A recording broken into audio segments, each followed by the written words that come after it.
Good afternoon, SDO Masbate, and to all the teachers and school heads who are watching us this afternoon. Ayan, nakita po natin sa stream na medyo kukonti pa rin po ang mga nagsibalikan ngayong hapon.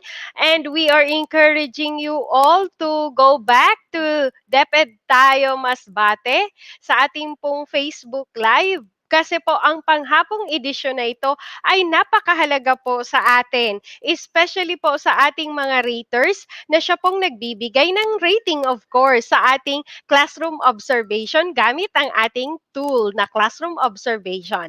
At syempre po sa ating mga teachers para naman po maunawaan nyo kung ano nga ba talaga ang pinagbabasihan ng ating mga raters sa pagbibigay sa atin ng 5, ng 6 at ng 7. Hindi ko po binabanggit ang 4 at 3. Bakit? Kasi parang hindi talaga naman natin yan deserve. But we have to take note that there are still teachers who are getting ratings na 4 at 3. So sa muli po, magandang hapon at gusto po naming ipaalam sa inyo na tayo po ay may evaluation form na ipa-flash lang po ang link sa screen.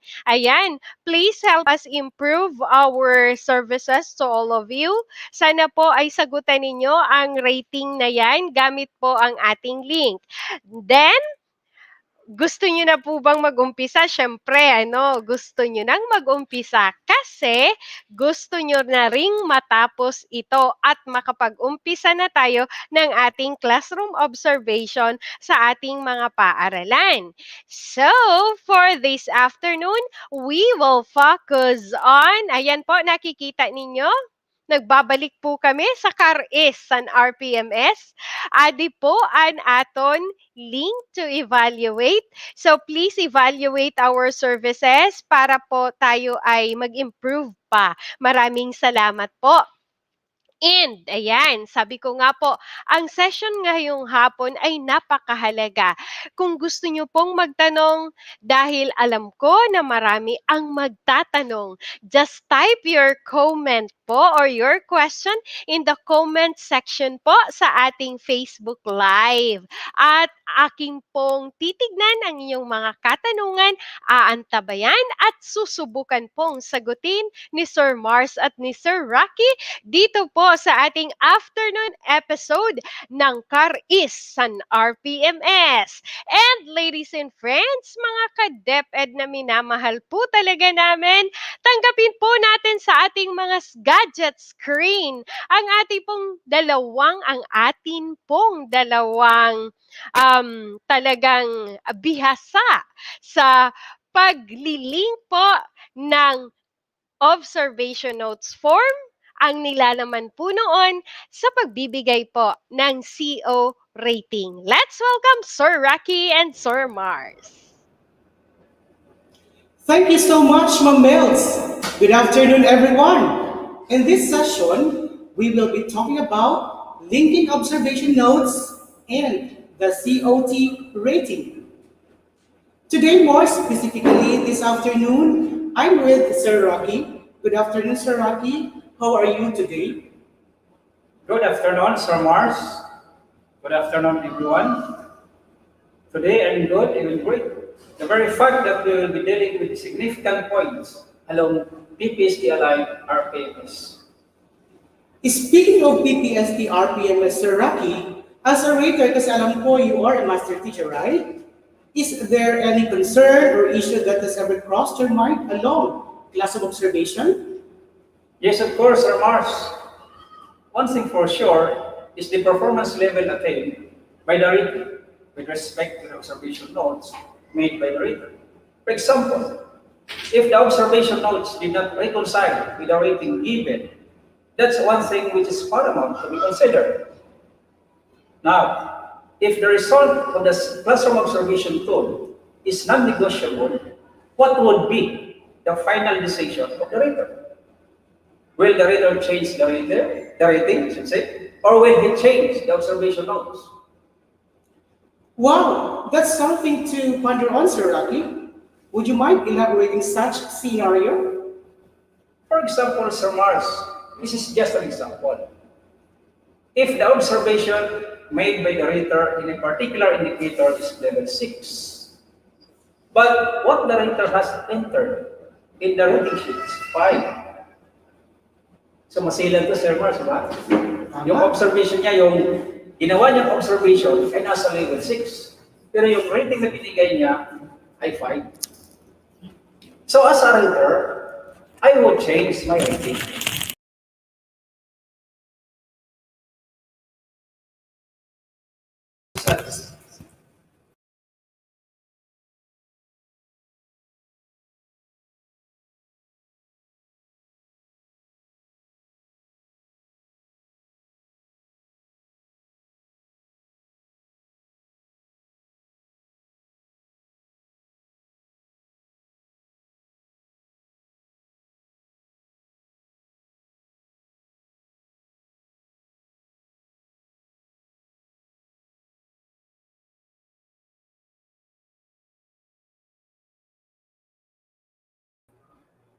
Scenario.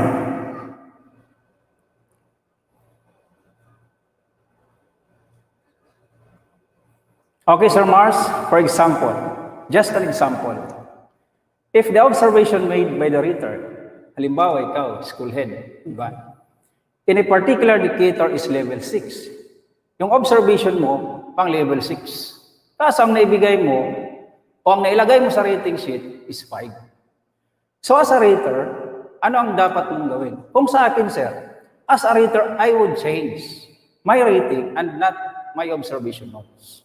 Since the rating is served such based on my notes, and that's final. Am I right, Sir Mars?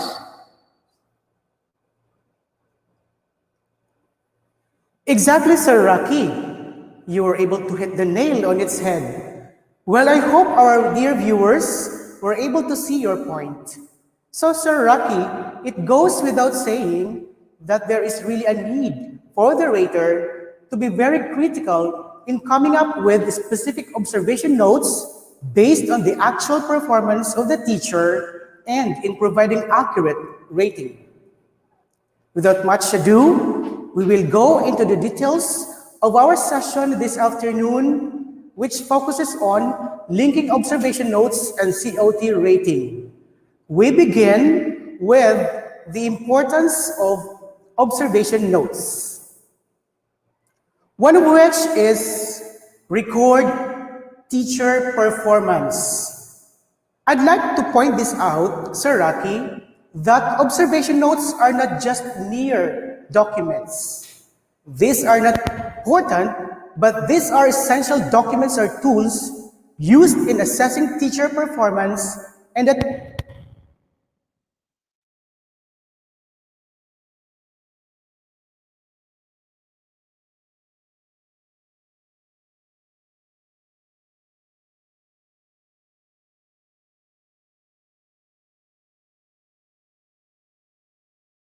teacher performance.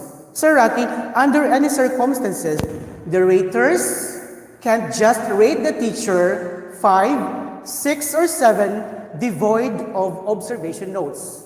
Thus, for the raters or for the observers to come up with an accurate rating, he has to make use of the observation notes effectively.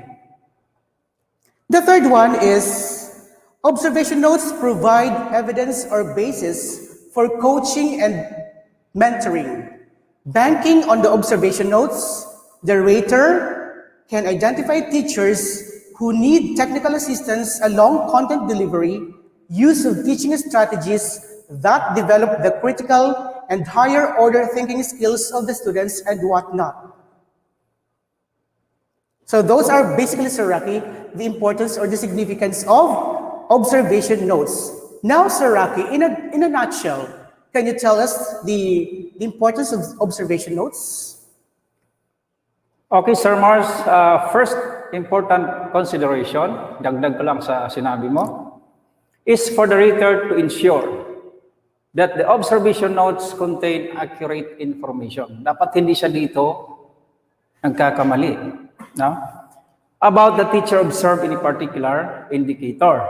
Second, The observation notes serve as guide for the reader to discuss with the reader the RPMS indicator that the latter must improve and identify areas that need mentoring and coaching for the reader to make recommendations to improve performance.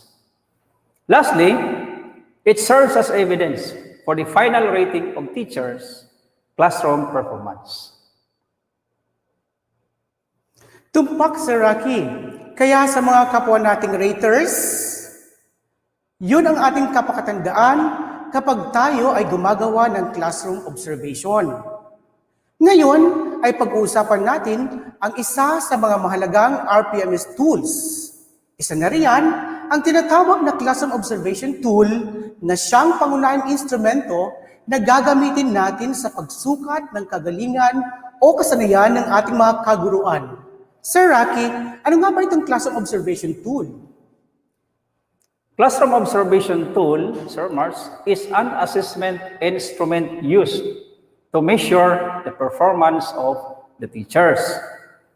Alam mo, Sir Mars, ito ay napakahalaga dahil bilang isang rater, ito ay aking batayan sa pagbigay ng tumpak na marka sa kasanayan at pamamaraan ng pagtuturo na ipinakita ng isang guro.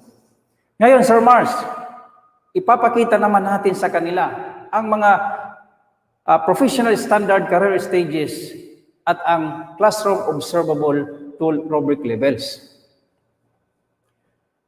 The classroom observable tool rubric addresses the continuum of practice stipulated in the Philippine Professional Standards for Teachers. Thus, there are 9 rubric levels for each indicator. Levels 1 to 5 capture the beginning career stage. Levels 3 to 7 capture the proficient career stage. Levels 4 to 8 capture the highly proficient stage. And levels 5 to 9 capture the distinguished career stage. So notice, our dear viewers, that the parts of the COT rubric are similar to the parts of COT RPMS rubrics. Now, let's take a look at the classroom observation tool and its basic parts. One of which is indicator, which refers to the observable practice of teachers in the classroom. The language of the indicators is taken from the proficient career stage of the PPST.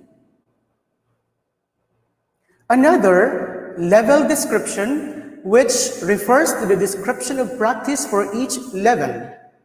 Features of practice refer to illustrations of specific classroom practices at each particular level. And finally, we have clarifications, which refer to the operational definitions of selected words or phrases used in the rubric. Sir Rocky, ating pakatandaan na malaga din na ang rater at ang ratee ay may sapat na kaalaman hinggil sa nasabing classroom observation tool at ang mga bahagi nito bago pa man isagawa ang classroom observation. Tama po ba, Sir Rocky? Opo, Sir Mars, napakalagang bagay na dapat malaman hindi lamang ng mga raters, kundi pati rin ng mga ratee. Ngayon, Sir Mars, ay dumako naman tayo sa sample rating sheets for proficient and highly proficient teachers. Ano bang pagkakaiba ng dalawang rating sheets? Ano ba, Sir Mars, sa palagay mong pagkakaiba? Kanina Sir Rocky, sa kaninang session ni Sir Noriel at ni Sir Gina, nakita ko doon na isa sa mga pagkakaiba nito ay sa kulay daw. Tama po ba? Exactly. Sa kulay nga lang, ba't siya nakakaiba? Opo, Sir Mars, kung isipin natin, ba't kulay agad yung nakita natin? Pero may talagang punto doon. Sige. Sir Mars, una sa kulay, binanggit mo kanina. Green para sa proficient teachers, at blue naman para sa highly proficient teachers. Ngayon, kung indicators ang ating titingnan, walang halos pagkakaiba ng indicators ng proficient at ng highly proficient teachers. Ano ang napansin niyo sa rubric levels? Kung susuriin, para sa proficient teachers, ito ay gumagamit ng levels 3 to 7. At samantala naman, sa highly proficient teachers, ito ay gumagamit ng levels 4 to 8. So tama yun, Sir Rocky. At this point, let's try linking observation notes and COT rating for proficient and highly proficient teachers, focusing on just one indicator. Apply knowledge of content within and across curriculum teaching areas.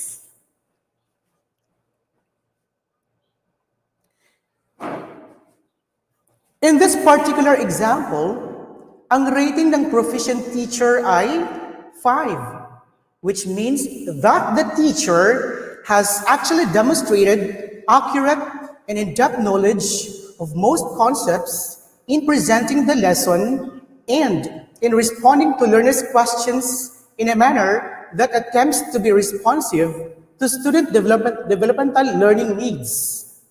Sir Rocky, ano pa ba ang pwede mong maidagdag dito? Alam mo, sir,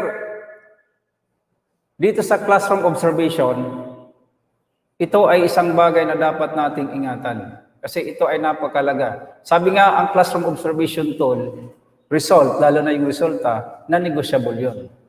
So Sir Mars talking about the level attained by the rating in connection with the indicator, the performance expected of the teacher in this example, the teacher's methods and practice of teaching usually are aligned with the learner's developmental needs. You're right, Sir Rocky. Now, here's another example showing that the teacher has attained a rating of 5. Can you explain this further? Yes, sir. The level description in the previous example is different from these level descriptions shown in the second example. So kung titingnan mo yung level description, magkaiba. Pero magkapareho sila ng rating. The ratings are the same. Why is this so? Simply because these two different level descriptions are on the same rubric level. Logic lang, sir. Magkaiba ng observations, pero makikita sa parehong rubric level. Kaya, pareho ang kanilang rating. Tama yun, Sir Rocky. And this time, we shall proceed to the features of practice. One of which is the teacher displays comprehensive understanding of the concepts and the structure of the teaching area. The second one, the teacher presents conceptual knowledge of the subject and makes connections within the teaching area. Note that these features of practice fall under rubric level 5. Ano nga ba ang kalagahan ng features of practice, Sir Rocky? Halimbawa, kung may hindi pa masyadong maunawaan sa level description, pwedeng tingnan, pwedeng balikan ang features of practice kasi dito, mas lubos na maunawaan ng rating ang ginawa niyang pagpapakita ng kasanayan at kagalingan sa pagtuturo ayon na rin sa nakuha niyang rating na 5. Tama ka, Sir Mars. No? Napaka-importanting bagay yon na mag-coincide yung observation at yung rating.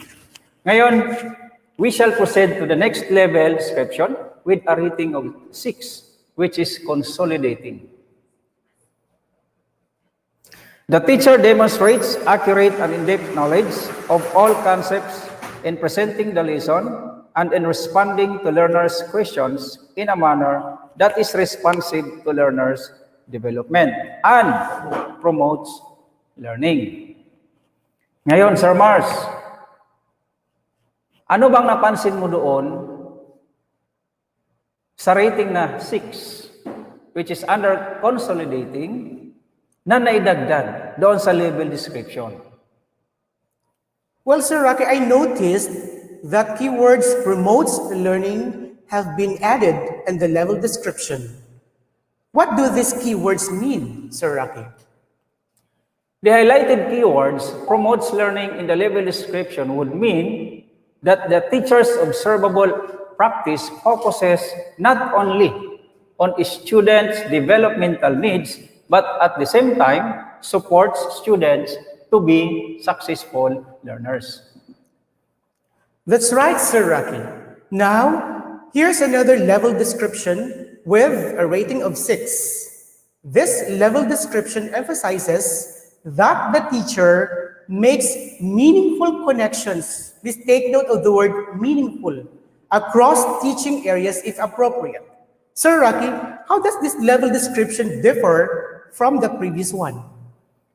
I think, Sir Mars, if we're going to take a look back to the description level of 5, the teacher just make connection. But this time, it is being added meaningful connection.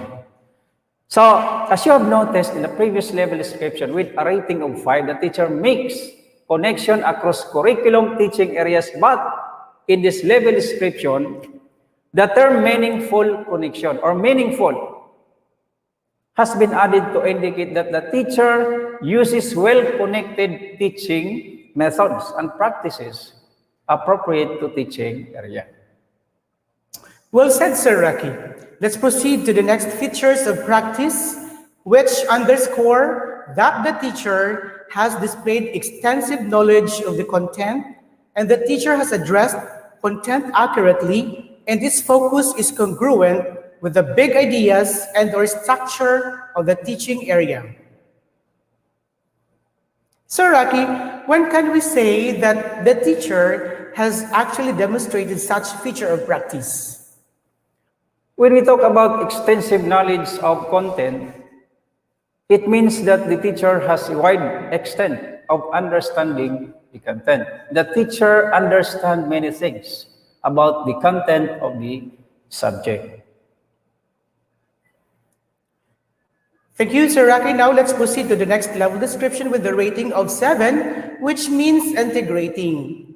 In this level, the teacher applies accurate, in-depth, and broad knowledge of content and pedagogy that creates a conducive learning environment that enables in-depth and sophisticated understanding of the teaching and learning process.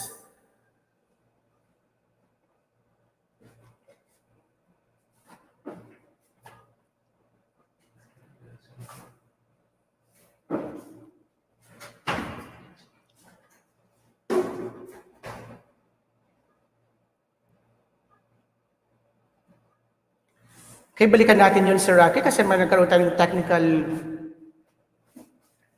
glitch. So in here, the level description under integrating says that the teacher applies accurate, in-depth, and broad knowledge of content and pedagogy that creates a conducive learning environment that enables in-depth and sophisticated understanding of the teaching and learning process to meet individual or group learning needs within and across curriculum teaching areas. Sir Rocky, what else can you say about this? This is the observable practice or classroom performance expected of teachers to demonstrate.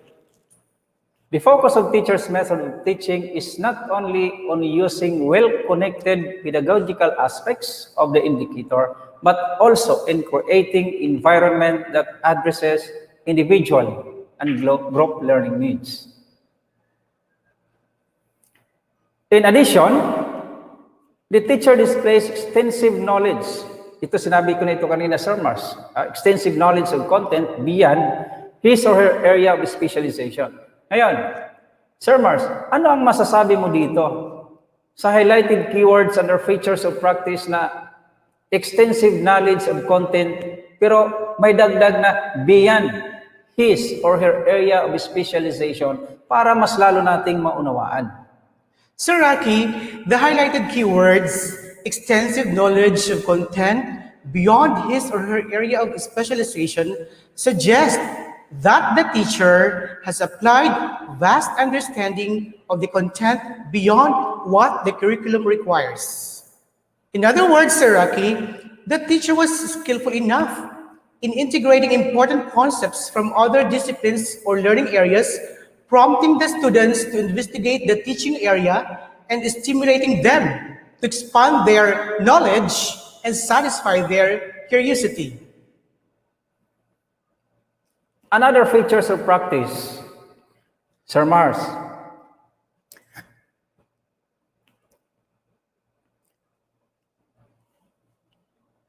The teacher motivates learners to investigate the teaching area to expand their knowledge and satisfy their curiosity.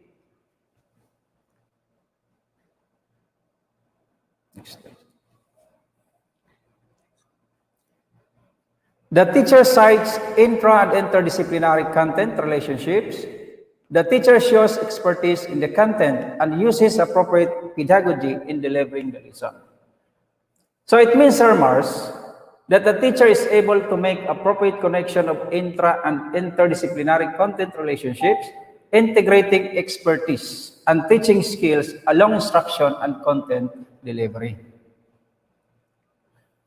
Okay, salamat Sir Rocky. Now, shown on slide is the level description with a rating of 8, which means discriminating for highly proficient teachers, meaning for master teachers 1 to 4. The description says, the teacher applies high-level knowledge of content and pedagogy within and across curriculum teaching areas to empower learners to acquire and apply successful learning strategies to assist in their development as independent learners. What does that mean? This means that highly proficient teacher has demonstrated application of high level of knowledge of content and pedagogy within and across curriculum teaching areas, thus empowering the learners to put into practice learning strategies which are quite necessary in their holistic development as independent learners. The features of practice for highly proficient teachers under level 8, which means discriminating. First, the teacher applies extensive and complex content knowledge to support learners in acquiring successful learning strategies in other areas. Last, the teacher extends knowledge beyond the curriculum requirements and stimulate learners' curiosity. It means that the highly proficient teacher has provided knowledge and learning opportunities among the learners, empowering them to apply strategies that can be used to assist in their development as independent learners and satisfy their learning curiosity. Maraming salamat, Sir Rocky. Maraming salamat din, Sir Mars. Thank you everyone for being with us in this learning episode. Good afternoon, SDO Masbate Province. Okay, thank you. Thank you so much po kay Sir Rocky at kay Sir Mars. Kanina po po pina-follow ang ating comment section pero wala pong gustong magtanong. Okay, sige po. Para po magtanong kayo, bibigyan ko po kayo ng isang scenario. Ibibigay niyo sa akin kung ano ang magiging rating ninyo. Dito po sa ating mga school heads na nandito at nanonood. Halimbawa po, ang lesson ni teacher ay subject, verb, agreement. During the discussions po, or during the demo, demo. Okay ba? Na-overview ko? Okay na ba? Okay. During the discussion, the demo po, ang ginagamit ng teacher na mga examples, yung concepts ko, ang nilalaman ng kanyang mga sentences, ay tungkol po sa history. Okay. Ano po ang magiging rating ninyo? Observing indicator 1. Yan. Tignan po natin kung may mga sasagot. Then kung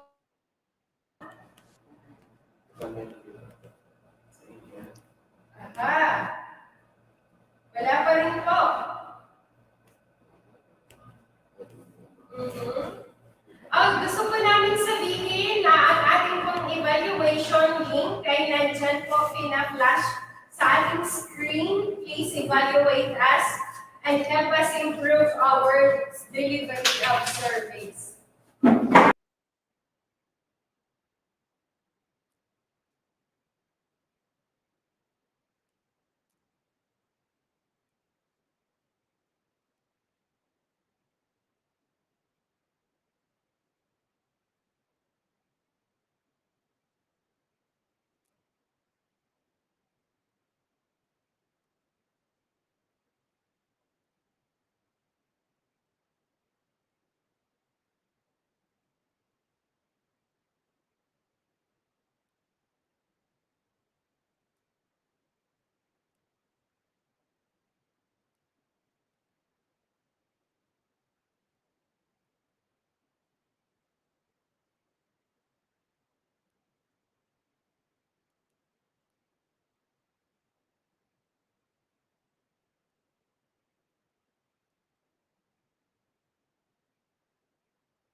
Uulitin po natin na ang sinabi po ni Sir Mars at ni Sir Rocky na kapag po ang teacher po ay magde-demo na during the LAC session kasi yun naman po ang appropriate sa atin. Hindi po tayo doon sa recorded video, hindi po tayo doon sa synchronous kasi sa synchronous rather dahil wala po tayo nung ganung modality under the LDM. So, ang bibit-bitin lamang po ni school head ay ang ONF. No po, ang ONF. Walang COT, walang rubric po na dala ang school head. Bakit po? Ang pagbabasihan lamang po ng school head sa ng school head o ng master teacher o ng head teacher ng observer ay ang kanyang mga naisulat sa ONF. So balik na po tayo doon sa scenario na aking ipinost. Meron po bang gustong sumagot? Parang wala. Wala pong sumasagot dito sa ating stream. Sige nga po.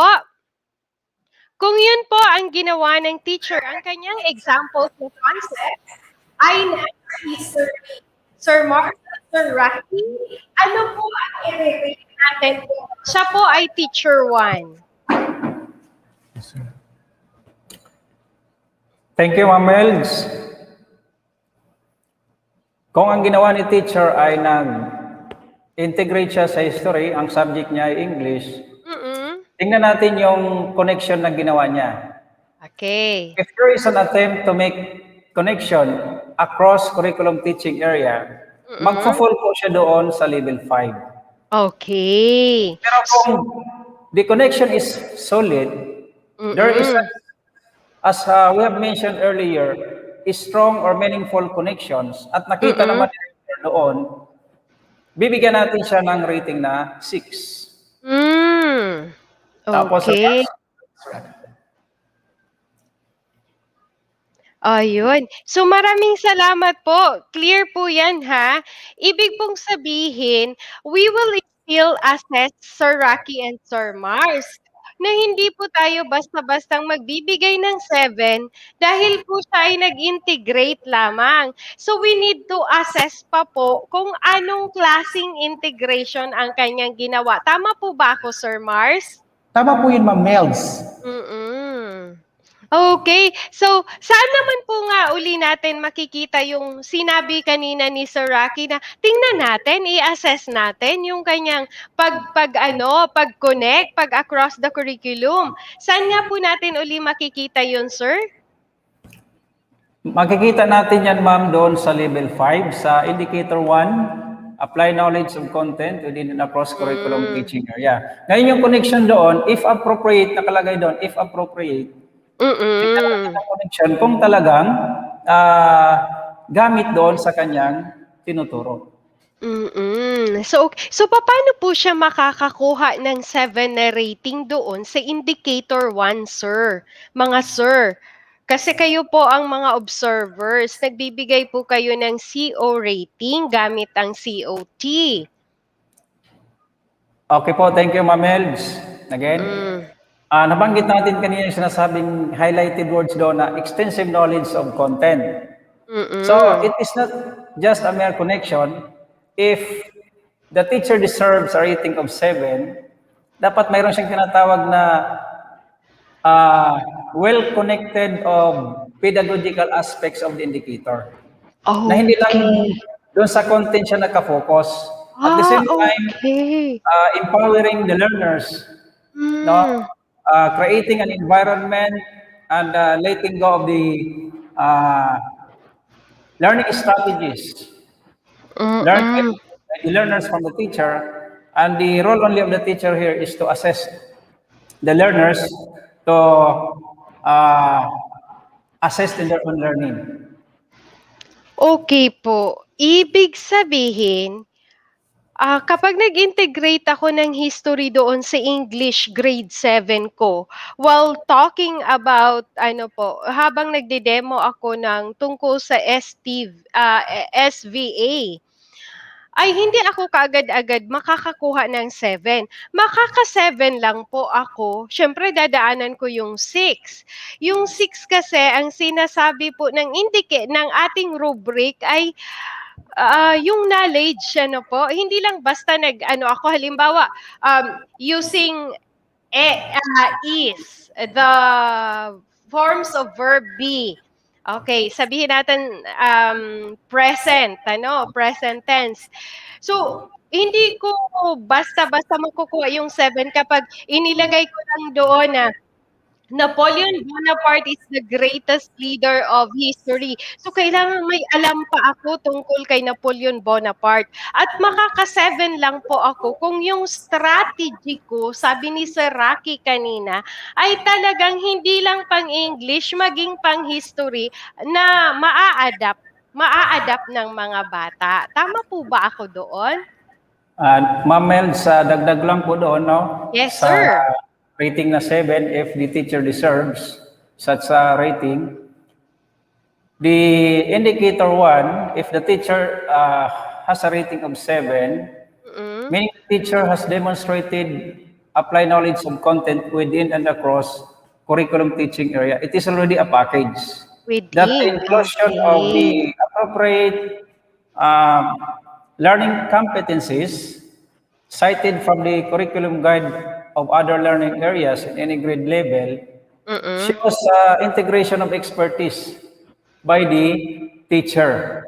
And the teaching Okay. skills says the demonstration or the performance of the teachers. Sa rating naman, as a rater, dapat tingnan niya yung sinasabing connection doon. Hindi lang basta nag-connect si teacher doon sa, Iyon na yun. bibigyan niya na kagad ng 7. 7. So, sabi ko nga kanina, the observation notes must contain accurate information. So that during Mm. cross-conference with the uh, teacher observed, ma-avoid natin yung sinasabing conflict. Baka mag-contest si teacher doon na, Opo. ma'am, bakit deserve ako sa 7, 6 ang binigay mo? So Mm. dapat the observation notes will will say the final rating of the teacher observed. So, ang ibig sabihin, Sir Rocky, kapag hindi po naisulat sa observation notes form, ay wala po talagang basihan ang pagre-rate. Tama po, ma'am. Tama po. Mm. So, ibig sabihin, ang observer ay kailangang very particular sa kanyang ONF. Ma'am, we would like also to remind the viewers that this topic is very important since this is linking observation notes and the Mm. COT rating. So Opo, kung ang observation mo doon, hindi siya nag-jive o nag-coincide drive sa sa rating, rating.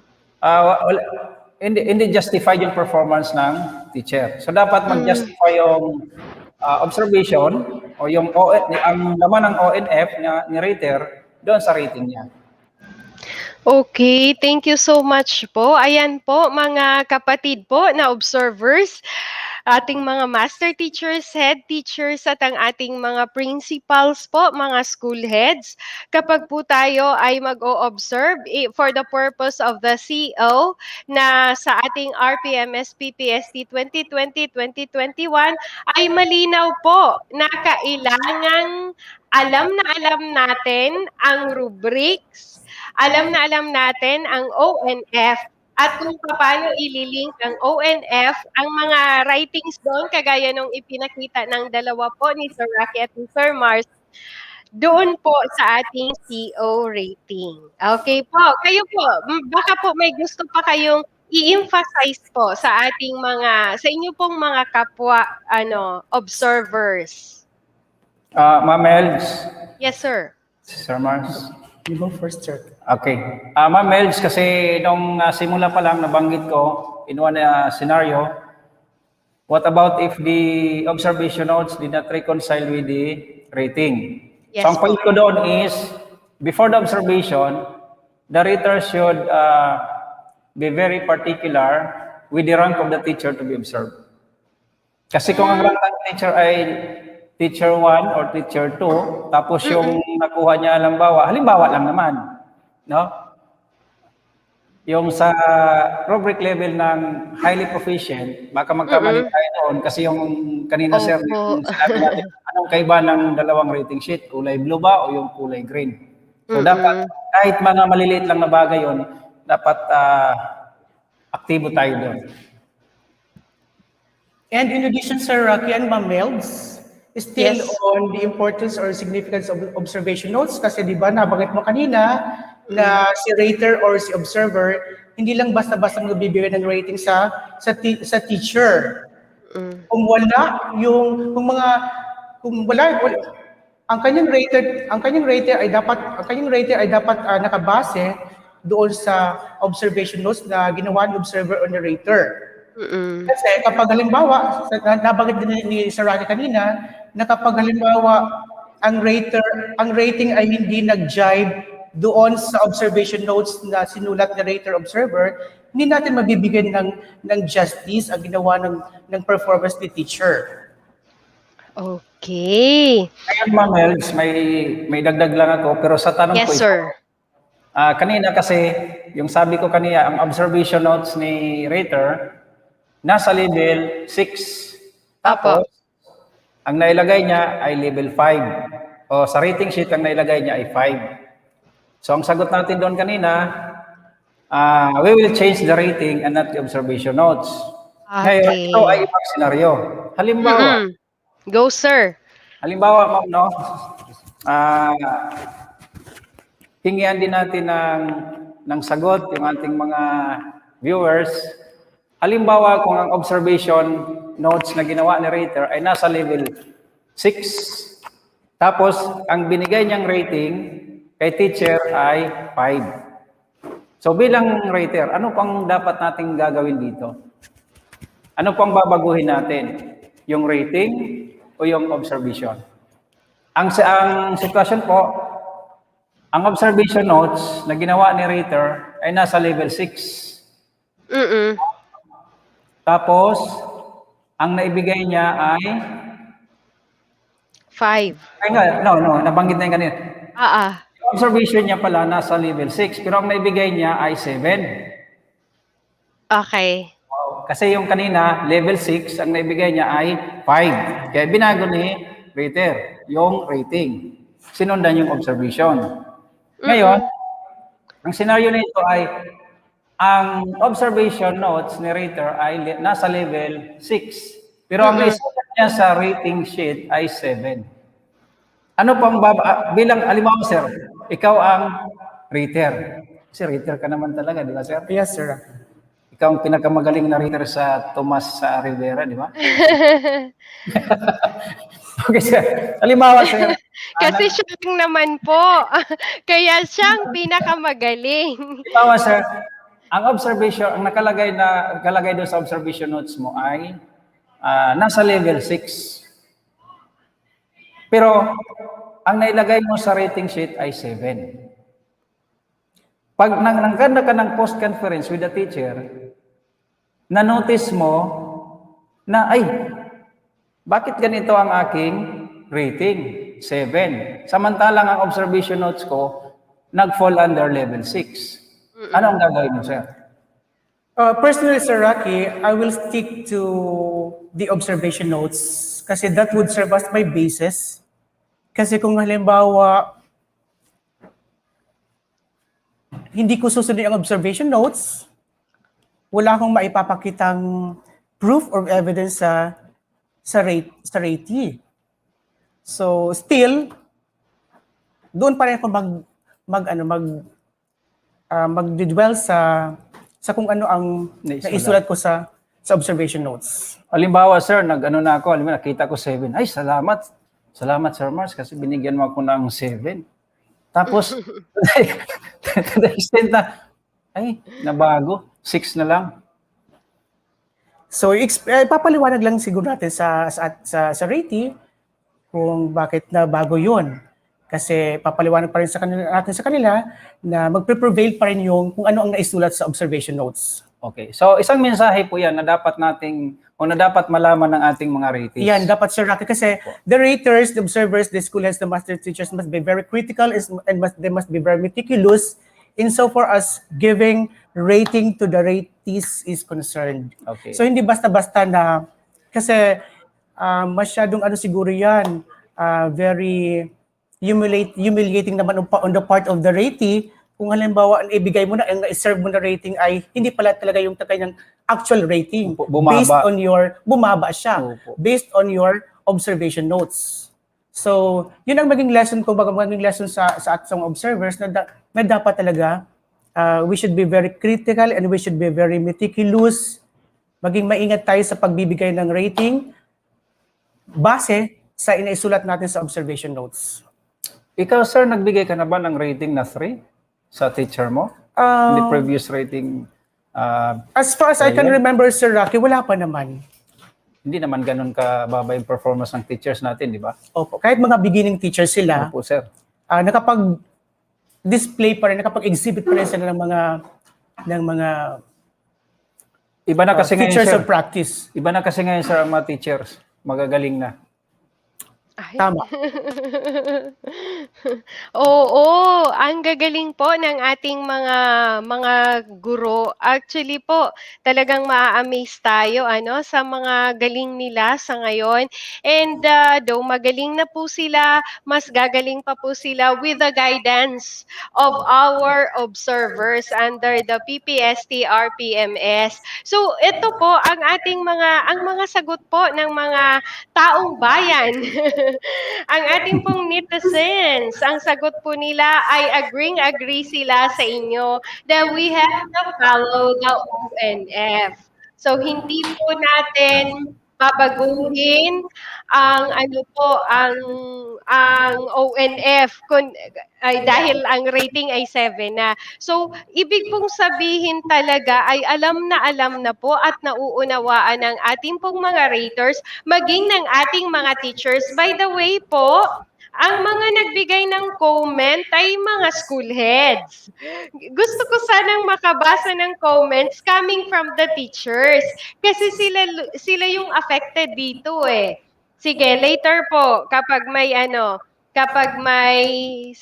sagot po. Ayun. Sabi po ni Ma'am Mary Jane na uduhan, The ONF has the presentations and descriptions of how did your observation flow, so that we should be careful in giving grade that will tally both the rating sheet and the ONF. Wow, ang galing naman po. Maraming salamat po. Yan, correct din daw, sabi ni Sir Eddie Osma. Be very careful in giving the rating. If possible, review the observation notes. It's really true, Sir Eddie. Kasi nga po, 'di ba Sir Mars and Sir Rocky, hindi naman tayo agad-agad nagbibigay ng rating per indicator. Ano po, habang nagdi-demo si teacher. Wala po, walang ganon. So, kailangan pa po nating postpone. Tama po ba ako, Sir Mars and Sir Rocky? Yes, ma'am. Tama po, ma'am. Ayan. So, bago po magbibigay ng rating doon sa nag-demo. So, maraming salamat po sa inyong mga kasagutan. Ako po ay nagbabrowse pa rin po kung ano ang inyong mga kasagutan. So, baka po may gusto kayong linawin. Ma'am Melds, Yes, sir. gusto ko lang pong linawin o hingian ng opinion din Mm-mm. ang iba nating mga kasama o ang ibang mga kasama nating raters. Halimbawa, talking about the content of ONF, Mm-mm. kailangan ba ito ay nakapattern sa level description or sa features of practice para madaling ma-identify o hindi na mag-contest si teacher na the teacher demonstrate, for example, the teacher demonstrate minor content knowledge. Yun talaga, sir, Either in toto. presenting the lesson or responding to the learner's questions or comments. Yun ba talagang dapat nating gawin na maging laman ng ating observation notes para pag post-conference natin with the teacher, hindi ka na pwedeng mag-contest kasi ito nakalagay na, Word for word. Kopya-kopya. Word for word. Kinopya pa. Okay, so we will be waiting for the answers of all our viewers there. Ang gandang katanungan to, ano? Sana po ang ating mga teachers ay din po, nakikisali sa balitaktakang ito. So we will be waiting. Nasaan na po ang ating mga raters dyan?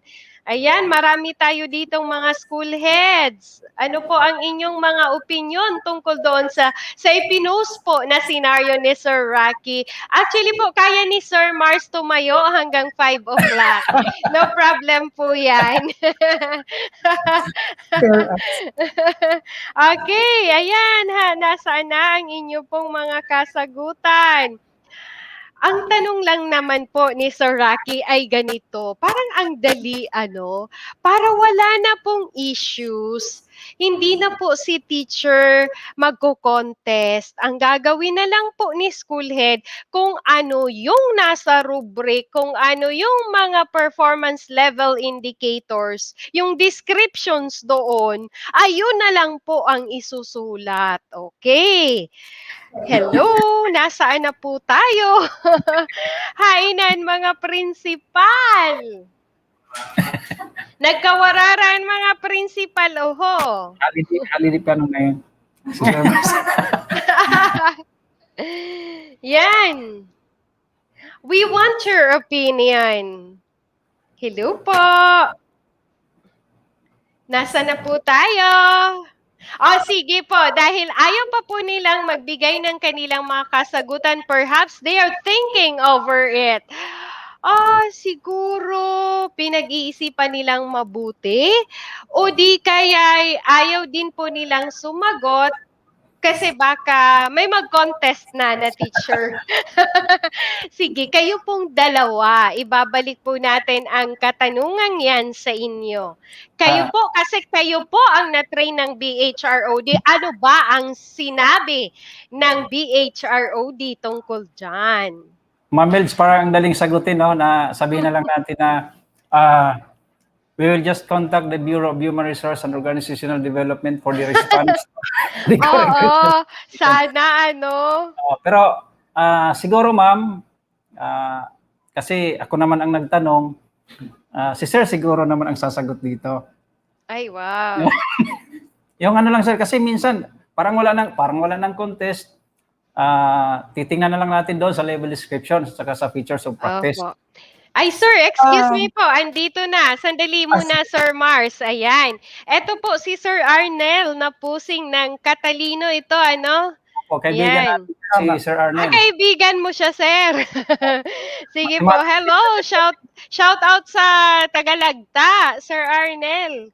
Hello, I Sir think, Arnel. opo.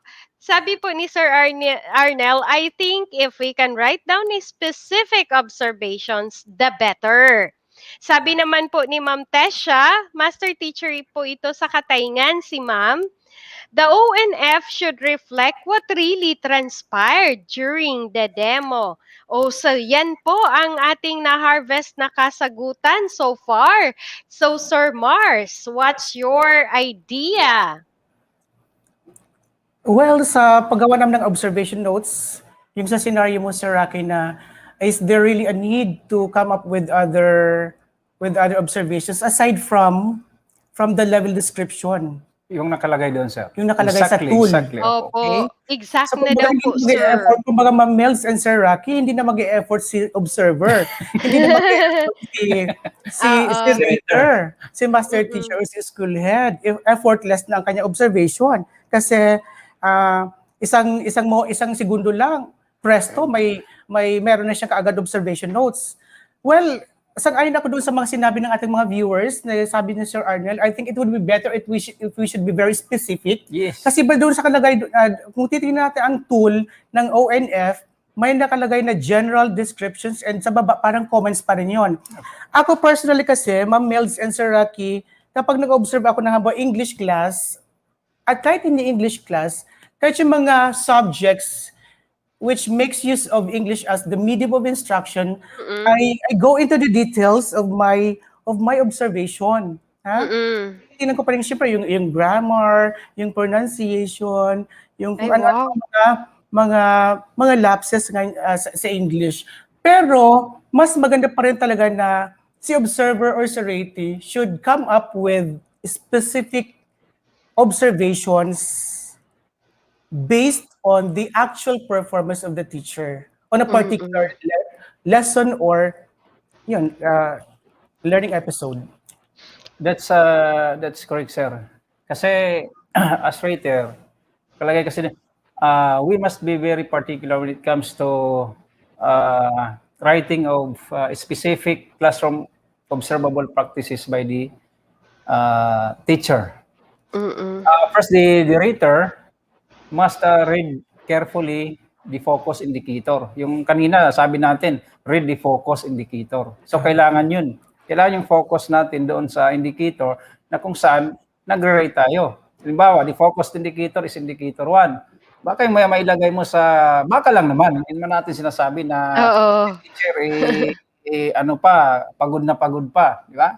So, tinitingnan natin yung mga anggulo ng mga posibleng mangyari. Di ba? Opo. Kasi minsan, halimbawa, ikaw sir, inaanto ka na ba, naabutan mo ba, naranasan mo na ba na habang nag-observe ka sa pangatlong teacher, inaanto ka na. Tapos, ang indicator pala na gagawan mo ng observation ay indicator 1. Tapos, ang comment mo doon ay nasa indicator 3.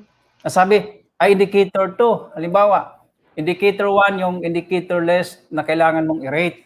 Apply knowledge of content within a cross-curriculum area. Tapos ang observation mo, kasi pagod ka, hindi mo na namalayan, nandun ka na, ensure the positive use of ICT, the teacher models the positive use of ICT. Yun ang nailagay mo sa observation notes. Natasan mo na ba yung ganun, sir? Kaya nga talaga, Sir Rocky, na the observers, the raters must be very careful. At yun, sabi mo kanina, one simple advice is to read carefully the focus indicator prior to the actual class of observation. Kasi yun ang pinaka-guide mo. Yun pinaka-focus mo in coming up with a specific class of observation. Wow. Thank you so much. Sabi nga sa indicator, it is concrete, observable, measurable. Diba? Kaya dapat makuha natin yung target natin doon. Kaya, yes. Dapat ang rater, kagaya natin halimbawa, medyo alert tayo. Hindi yung dahil tapos na tayo for 2 consecutive observations, then idahilan natin, pagod na ako, napagod siguro. Kaya siguro nangyari yung observation mo na nasa level 7, nasa level 6, nilagay mo 5. Okay. So maraming salamat po sa mga kasagutan yan. Ang galing naman po. Iba talaga ang nagstay sa Costa Palmera ng ilang araw para lamang pag-aralan kung paano mag-observe, kung paano gamitin ang COT. Ito po si Ma'am Junie. Kilala niyo po ba si Ma'am Junie? Ang author ng Ang Suman sa Suba. Ma'am Junie, good afternoon. Ito po ang sabi ni Ma'am Junie as a rater. I usually write my observations based on the activities following the BDA structure. B for before, D during, and A after. Then, bawat stage ng lesson, sinusulat ko ang lahat ng activities na na-observe ko. So, this is really very great, Ma'am Junie. So, pampaganda sa mga school heads na mga maraotan agi, inan magsurat gayon. Tuna sa tuna. Or dito po sa nagadaran laptop, type lang ng type, ganun. Okay. So, anong masasabi nyo dyan, Sir Mars and Sir Rocky? So, a very good practice yung ginagawa ni Ma'am Junie. Na ang kanyang sinusunod ay yung SDA structure. Kasi sa bawat phase ng lesson nakaka-capture niya ang lahat ng mga ginagawa perhaps ng rate or ng teacher. Alam mo, sir, Very specific. The observer, the rater would be able to come up with specific observation notes following that structure, the SDA structure. Okay. So, yes, Sir Rocky, parang may gusto ka pong sabihin, alam mo, ipaliwanag. sir, kung katulad ni Ma'am Julie, yung rater Junie. ko, Ma'am It's Junie. Yes, sir. Ma'am Junie. Ikaw lagi, mili, kaya adto ka na sa kawayan, ginalimutan mo ng taga Milagros. Ay, opo, Sige, ma'am. sir. Kung si Ma'am ang rater ko, halimbawa, siguro, ang dami sigurong may improve sa Ay, wow. practices ko, sir. Kasi ano siya using the BDE, before, during, and after, marami siyang maisusulat doon na pwedeng maging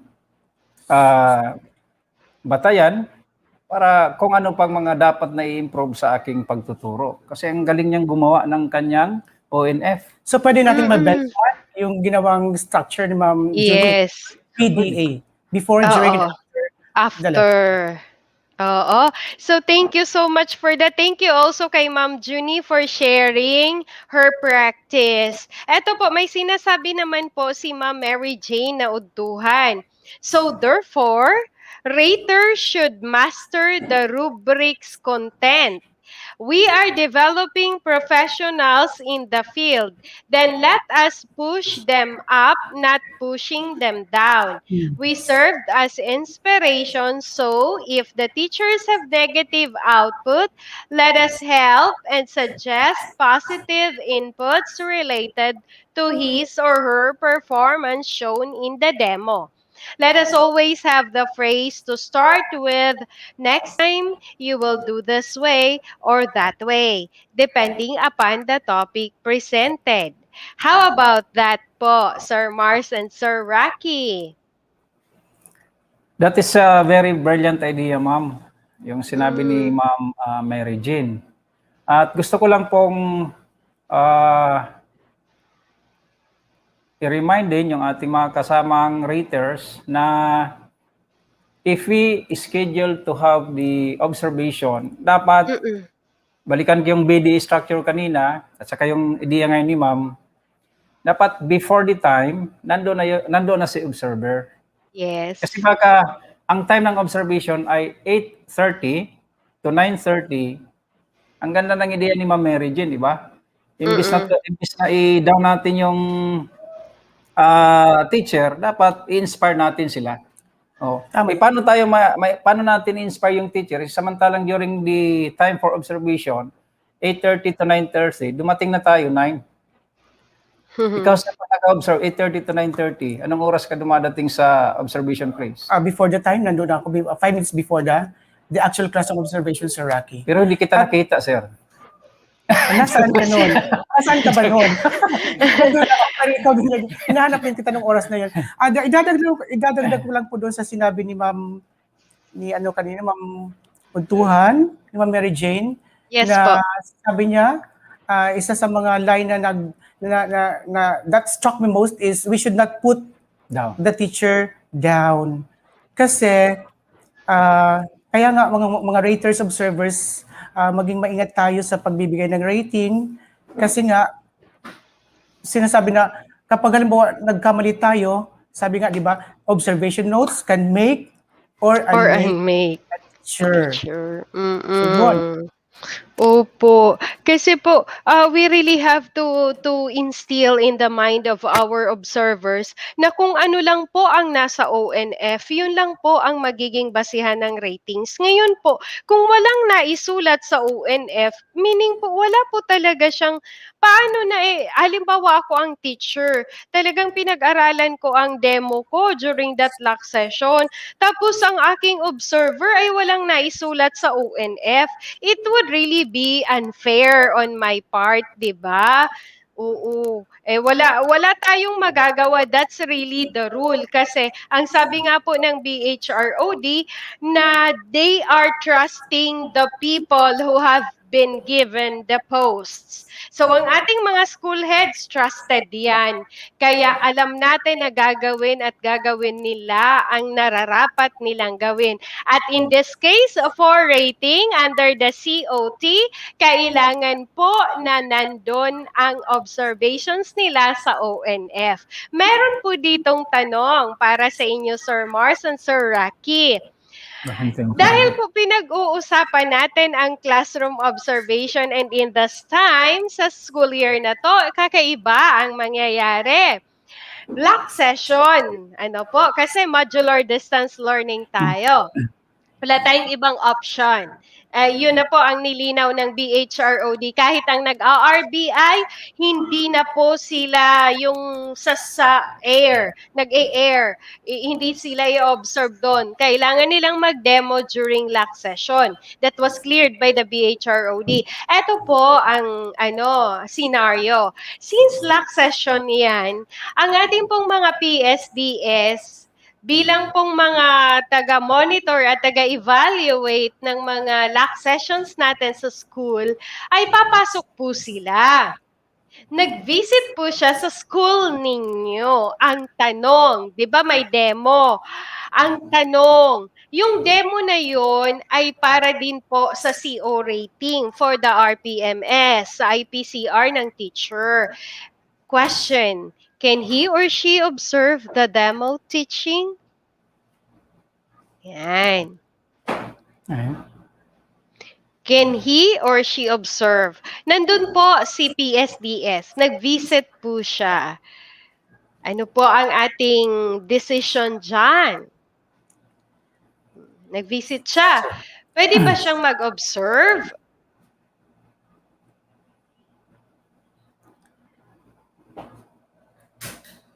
Yes po, Sir Yes. Mars. Ay, pwede naman po talaga, Ma'am Melds, kung halimbawa, nandoon na sa PSDS at may nagde-demo na teacher, ang purpose niya is to just observe the demonstration. So by all means, pwede talaga mag-observe si PSDS. Kasi, di ba, may sinasabi na meron silang role, yung PSDS in the classroom observation. And what is really their role? Sabi dito, the supervisors may use the COT RPMS rubrics to observe teachers. And at anong maging gamit ng kanilang observation na ginawa ni PSDS? Their Magagamit feedback, ba ito sa Sir Mars? Magagamit ba ito sa rating? yung observation na ginawa ng PSDS is hindi siya Yes. pwedeng gamitin sa rating. Their feedback may be used to provide technical assistance to the school head of the observed teacher. However, Their ratings will not form part of the teacher's RPMS rating and portfolio. Okay, Ang ayan. galing-galing ni Sir Mars. Oo. So, lilinawin natin ano, yung nangyayari for the past 2 years na ginamit natin ng PPST, mangyayari pa naman yon. Our PSDS can do observe our teacher together with the master teacher or with the school head, ano, di po ba? Yun nga lang, hindi po magpo-form part ng rating. At And gagamitin lang siya for the Technical for assist. technical assistance, and aside from mm, the PSDS, Ma'am Melds, mm, the APSS can also observe yes, the our field. EPS, yes. Thank you po. Ito po, may idinagdag pa po si Sir Arnel at nagpapasalamat po kami sa ating mga school heads na talagang aktibong-aktibo na nakikipagbalitaktakan sa atin. Sabi po ni Sir Arnel, in addition, I think we need to develop the skills in capturing tasks and situations which relate to the indicators in the tool. Sabi niya po, uulitin ko, we need to develop the skills in capturing. Yan, capturing the tasks and situations which relate to the indicators in the tool. So ano po ang ating comment dyan, mga kabalitaktakan sa CARIS sa RPMS? Sir Mars and Sir Rocky. Kailangan, go. I'm with Sir Arnel that as raters, we really need to develop that skill and Mm-mm. capture tasks and situations which relate to the indicators in the tool for us to be able to provide or to decide or to give the appropriate rating for specific teacher performance. Wow, thank you po. So ibig pong sabihin nito, Sir Mars, ay naha-harmonize na ang sinasabi ni Sir Arnel ngayon sa sinasabi ni Ma'am Mary Jane na dapat po ay very familiar si teacher, I know, si rater, ano po, or si observer sa kung ano ang rubrics, 'di ba? Oo, at sabi niyo nga kanina during the discussion habang ako po ay nakikinig, sabi niyo po na hindi lamang dapat si observer ang alam ang rubric, kundi maging si teacher. Kaya po mga kapwa guru dyan, teachers 1 to 3, master teachers 1 to 3, kasi wala pa naman 1 and 2, wala tayong 3 and 4 ano, sa province. So, pwede po bang i-download nyo na po ang RPMS package? Nandyan po ang tools. Basahin nyo po para po makuha ninyo kung ano ang pinakagusto ninyong rating, and during the demonstration teaching, yun po ang ipakita ninyo. Dito po, sir, meron pang sinasabi ang isa po nating teacher, mas lalo lamang daw po na mawawala ng confidence ang isang guro kapag hindi maganda ang kanyang naririnig. Ayan. Ano to? Kasi kayo po ang magpo-postcon sa teachers. Okay, so, Ma'am Melds, Yes, sir. kailangan siguro doon sa post-conference or sa ONF na gagawin natin, aside from the accurate information that we're going to give prior to the level attained or the rating by the teacher observed, kailangan siguro tingnan natin yung strength. Tingnan din natin yung weaknesses. But in a manner that will improve the teacher performance. Doon tayo mag-focus. Halimbawa, una, sabi natin yung strength ng teacher. Siyempre, kung may nakita tayong weakness, yung manner naman natin ng pagsasabi, hindi naman dapat yung sinasabi kanina ni Ma'am Mary Jean na i-step down natin yung teacher. Yun ang ating bigyan ng attention so that we can make recommendations to improve the performance of the teacher. At saka idadagdag Ma'am Mel, sabi ni Sir Nudilon kanina, sabi niya mas lalo kaming mawawala ng confidence. Kasing siguro yan, sir. Kasing Mas lalo kasing mawawalan. mawawala ng confidence sa isang guro kapag hindi maganda ang kanyang maririnig. At kailan niya magaganap? It will happen, it will take place during the post-conference between the rater and the And ratee. Ricky. So, kasi during post-conference, Sir Rocky, that's the time na si raters, observer, magbibigay ng feedback or even comments doon sa performance na pinakita ng isang guro. At siguro para maging ano lang naman sa atin sa mga observers or raters na kumbaga kailangan na maging maingat din tayo sa pagbitaw ng ating mga komento or suggestions sa ratee. Kasi kahit siguro kumbaga sabi nga um, maging maingat tayo sa pagbibigay ng comments and suggestions. So kahit siguro hindi maganda ang napakita ng guro at hindi maganda ang naisulat ng observer sa observation notes, pwede pa rin sabihin nyo ng rater in a very nice and subtle manner. Wow.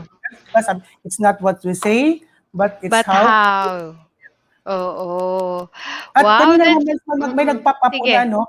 Opo. balikan ko lang po kasi baka kasi magkaroon tayo ng ano na mag-dwell lang tayo doon sa roles ng PSDS ano. Opo, opo. May nag-pop up kanina diyan na comment na one of the roles of the PSDSS is to observe the observer. Tama Yes. po yun, di ba? So, pero pwede naman talaga siguro sa PSDS mag-observe sa teacher mismo. Ha? Kasi Mm. ang purpose is kung ang purpose is magbigay ng technical assistance. Pero wag natin Mm. alisin yung isa pa sa mga roles nila, which is to observe the observer. Kung halimbawa nandiyan si PSDS or si APS at nagkakaroon ng classroom demonstration, pwede niyang obserbahan si teacher or si principal. Observer.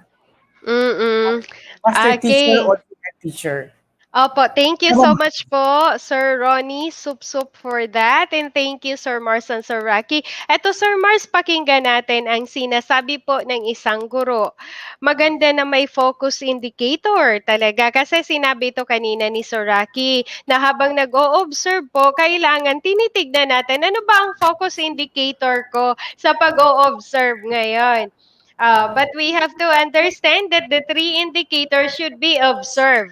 Hindi siya one at a time, kundi sa isang demo, nandun na ang tatlo. Di po ba?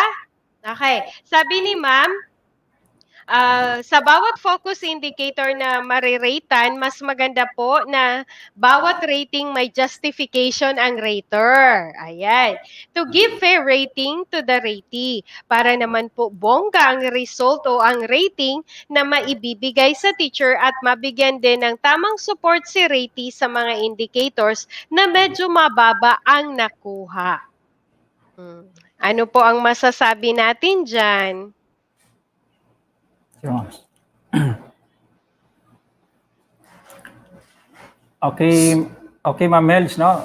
Yes, sir. Nabanggit natin kanina yung focus indicator. Tama yung sinabi ni Ma'am, kailangan talaga yung focus indicator natin. Unang-una, doon sa teacher na i-observe natin. Anong rubric, may connection din yun sa rubric level na kailangan natin gamitin. Halimbawa si school head, mag-observe siya kay master teacher, of course, although sabihin natin kanina na yung indicators ng proficient and highly proficient, when it comes to indicator 1, magkapareho sila, pero hindi na kailangan gamitin ni rater observer yung indicator ng isang career stage. Focus lang siya doon sa rank ng teacher na i-observe niya. Opo. Ayun. Oo, baka naman po kasi si proficient teacher ang i-rate, ang i-observe rather. Tapos yung nabit-bit na tool ay ang sa highly proficient. Thank you po, sir, for that. Eto po, may tanong si Sir Arnel. Sabi ni Sir Arnel, ako na po ang sasagot nito. Do we need to seek approval of the lock sessions for this purpose from the SDO? Actually po, hindi po. Hindi po. Yung sinasabi kanina ni Sir June is all about the learning and development plan. Iba naman po kasi ang learning and development plan. It's the matter plan na nandun na po ang LAC session as a methodology. So, in relation to this, hindi naman po kailangan na magpapa-approve pa tayo sa DO. And remember po that we have to start our CO January until May. And then Feb na tayo, nangangalahati na po tayo sa Feb. Kaya po kailangan na po talagang mag-umpisa ang hindi pa nakaka-umpisa. Okay. Meron din po tayo ditong tanong. Can we have lock sessions weekly? Okay. Sino po ang gustong sumagot dyan? Can Ikaw. we have lock sessions weekly? Pwede naman talaga po, Ma'am Mels, magkaroon ng lock session on a weekly basis. Lalong-lalo na doon sa mga schools na marami ang kanilang mga teaching personally observed. Kagaya ko, meron kaming 73 teachers sa ikaw Tomas. lang. So, ang iniisip ko nga na strategy ay talaga yun. Magkakaroon kami ng weekly lock session to accommodate all the teachers starting this month until May. Opo, Kung halimbawa hindi tayo kumbaga monthly lang, kung susundin natin yung dating schedule na pwedeng twice a month lang, baka hindi tayo makahabol sa deadline na nakaset. Hindi ma-observe yung ibang Hindi lahat ma-accommodate ang mga teachers at kawawa naman syempre. Lahat ng mga teachers ay gusto talaga nila magkaroon ng 2 COT for this school year. Opo. At kasi ano naman yan, Sir Mars, di ba? 15 persons ang maximum for lock sessions. So, hindi naman ibig sabihin na weekly mag-a-attend ang 73 na teachers mo. Kung Tama. sino lang pong naka-schedule na cell, di ba? Yeah. At Ma'am Mels, pwede rin, Yes, sir. pwede rin siguro sa school na may mga head teachers or master teachers, Opo. bibigyan na lang ng number of teachers ni school head o ni principal kung ilang teacher yung kanyang i-observe just to accommodate the number of observation from January to May. Tama. Mas malaking tulong talaga ang mga schools na may mga master teachers and head teachers. Kasi di ba, Sir Rocky, sabi mo, pwede silang bigyan ng number of teachers to be observed for them to be able to hit the target, which is to observe all the teachers until May. Opo, pero parang nakikita ko ngayon sa mukha ni Sir Mars ang problema. Sir Mars? 73 kasi yun. Nahihirapan ka na pagpa-flat. Pero tutulungan ka naming manalangin na ma-approve na ang appointment ng iyong mga master teachers para naman po ay pwede na sila talagang official na po na makapag-observe. Kasi 'di ba may ruling tayo ngayon, kapag hindi pa po approved ng civil service ay hindi po talaga tayo pwede na mag-assume ng ganun po unless po ino-IC tayo ni superintendent, 'di ba? Pero pag may appointment at hindi po attested ng civil service, sabi nga po ng ating HR officer, ay hindi pa po talaga yun pwede. Okay, ito po, may sinasabi po ang isang school head from Claveria. Sabi po ni Ma'am Heidi, after the observation, the rater can ask the ratee, how's your demo? Sa palagay mo ba na ibigay mo yung best mo sa pagtuturo? Then from that, we can only give suggestions, recommendation in a positive way. Sabi naman po ni Sir Ronald Caballero from Baleno National High School, factual or objective things that really transpired should be given credit and not how the rater thinks or feels about the class observed or the teacher ratee. Opo. So, anong masasabi nyo dyan, Sir Rocky and Sir Mars? Tama po yan, Ma'am Mels. Hindi natin titingnan kung sino yung nagde-demonstrate. Dapat yung demonstration yung titingnan natin. Yung performance ng teacher. Tama yun, Ma'am Mels and Sir Rocky, na as an observer, as a rater, kailangan i-detach natin ang personal natin doon sa rater. Halimbawa, hindi personal connection. I-detach natin. Kasi 'di ba, admittedly may mga ganyang situations na sa isang school, maaring si observer ay may issue kay Rayty. So during the actual observation, wag nating dadalhin yung mga issues na yon inside the classroom kasi it would affect, okay, uh, Mm. the, Our the rating perhaps of mm. the rating. So tama yung sinabi ni Sir Ronald that Mm. we should be very objective in giving rating. In Okay? conducting observation. Yes, that's really true, Sir Mars and Sir Rocky. Kaya nga po, we would only base on the observation notes form. Kung maaalala po ninyo na in-emphasize yan ni Sir Kaloy, ni Sir Carlos, ng BHROD during our training of trainers, na kailangan ng ONF para po objective tayo, para po hindi tayo nagiging subjective sa rating. So nakikita nyo na po ang halaga ng ONF. Okay. Dito po may tanong, sandali lamang po, may tanong po ang isang school head from Dimasalang, si Sir Estepa. Sir, nasagot na po ito, pero po sasagutin ko uli, not necessary po. Hindi po tayo magpapa-approve ng LAC sessions for the purpose of the CO po. Kasi meron naman po talaga tayong mga LAC sessions na po. And we all know na yan po ay embedded sa L&D po. So, tignan po natin yun, ano? Another thing is, may sinasabi po dito, Sir Mars. Si Ma'am Guadalupe Brabante.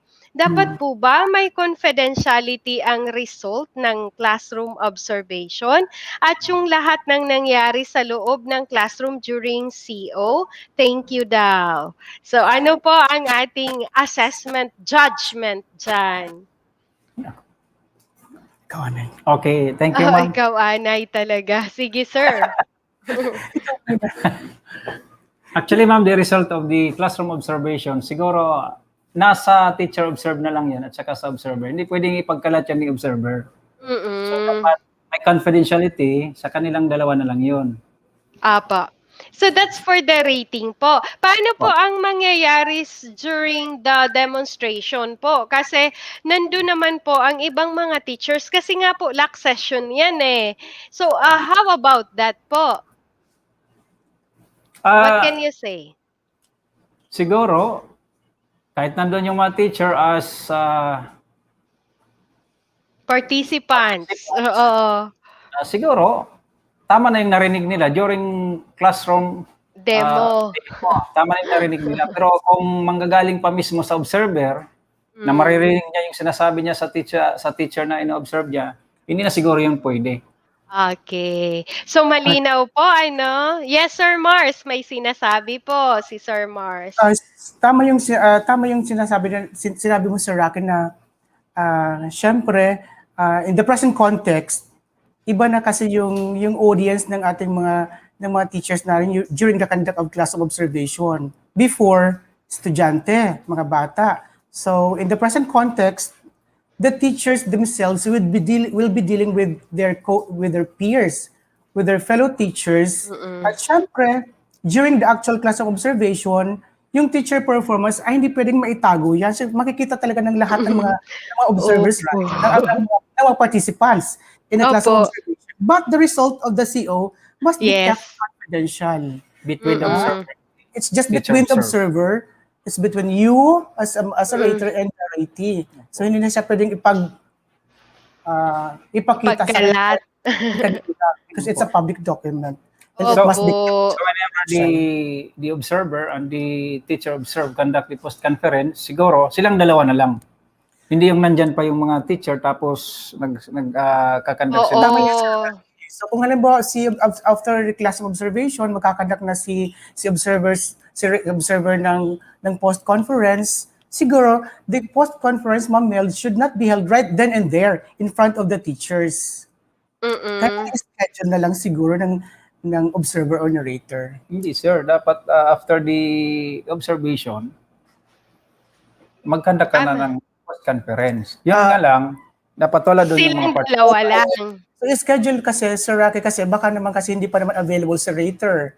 right after the observation. So, Mm. di ba? Pwede na pag-usapan, sige, balikan tomorrow, Schedule. schedule natin yung post-conference natin. O kasi, Okay. baka kasi mangyaring may technicality doon, bakit hindi nag-conduct si observer ng post-conference with the teacher observe right after the observation, baka si observer na, ay may babaguhin ako dito sa ONF. Pwede mangyari yung ganun, di ba? So, it depends sa the situation na lang siguro, Ma'am Nagsa, no? Yeah. Sa actual classroom setting or scenario. Right after Mm. the conduct of classroom observation, if the ratee, if the teacher opts to have a Mm. dialogue or to hold a post-conference with the observer right Opo. after his or Opo. her demonstration, that's also possible. Opo. However, kung halimbawa hindi pa naman talaga ready si ratee, Mm. pwede lang i-schedule ni observer kung kailan sila mag-meet up for the post-conference. Siguro, sir, ang may dictate doon sa post-conference is the reader, hindi si ratee. Kasi kung after the observation, pag sinabi ni reader na, okay, we will conduct the post-conference, wala namang magawa si ratee. Pwede naman po yun, Sir Opo. Rocky. Pero syempre, kailangan pa rin pakinggan natin ang decision doon ng ratee. Sa akin, sir, sa part ko, when I am conducting the observation, right after the observation, tinatawag ko yung ratee kasi fresh pa sa akin yung Opo. observation. Kasi Sir Rocky, kung halimbawa, balikan natin yung kung magkaroon ng face-to-face instruction talaga, what if si ratee may klase pa right after his demonstration or her demonstration, di ba? At si observer ay may naka-schedule din na next teacher na i-observe niya. So hindi talaga possible right just after the observation ay pwede na pero kung free naman si ratee, No, case to case just after the class of demonstration, pwede na silang So actually, sir, nandun naman. magkaroon ng post-conference. Opo, ready naman yung ONF niya. So depende na lang yun kung si teacher observe, may sunod na subject, Opo. walang time sa post-conference. Pero nakuha ko yung point mo, Sir Rocky, na there is really, mas maganda din na magkaroon ka agad ng post-conference after the conduct of classroom observation para sabi mo, mas fresh pa yung mga ganap, yung mga kaganapan na ipinakita o na nangyari during the actual classroom demonstration. Tama din yun. Ayan. Sige po, babasahin ko po muna ang comment ni Ma'am Kay Arufo.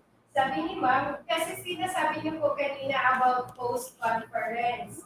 So in the post-conference, it is best if you give feedback by asking the teacher questions that transpired in the demo teaching. And our feedback should not be perspective.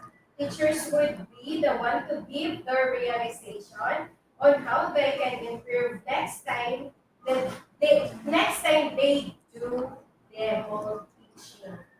So thank you so much for that, Ma'am Kay.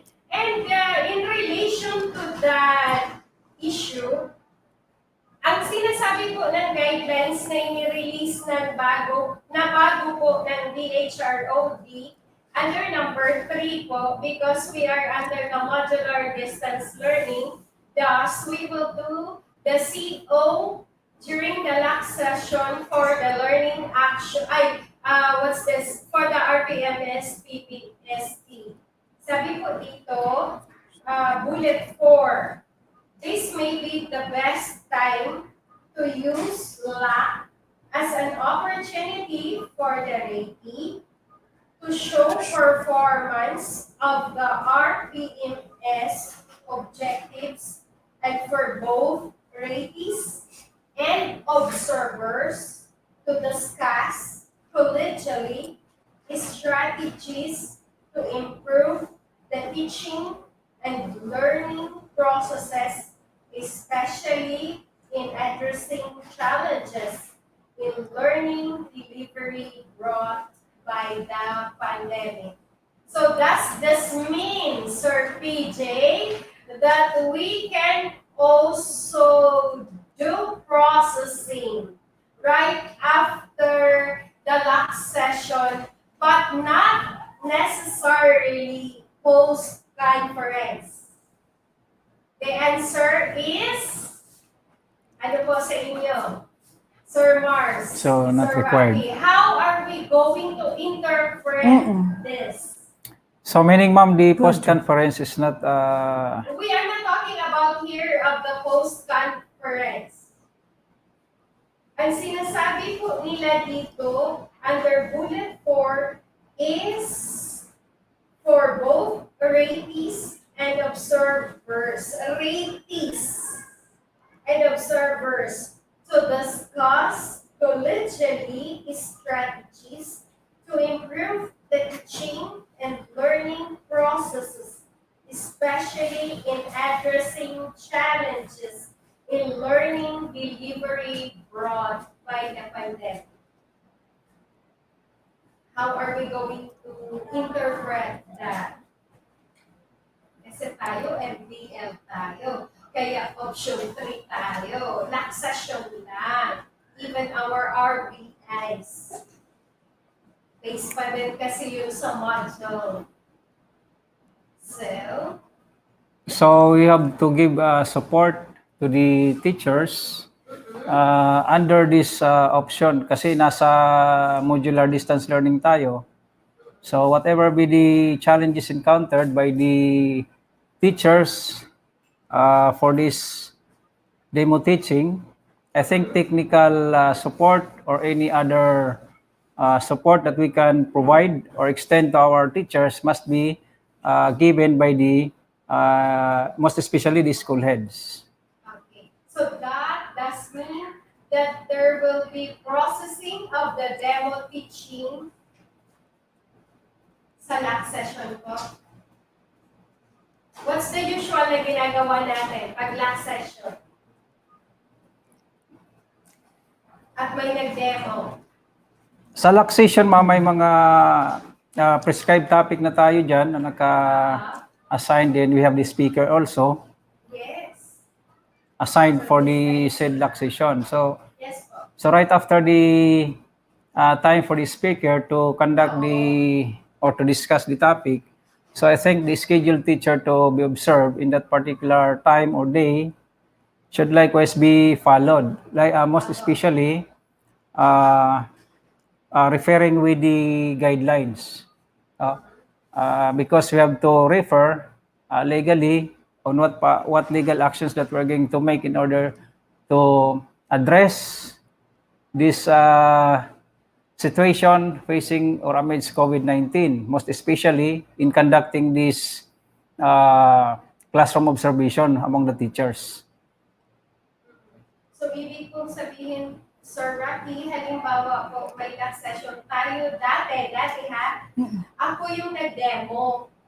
Let's say, strategies in teaching beginning reading. After ko, sir, mag-demo, ano po ang ginagawa?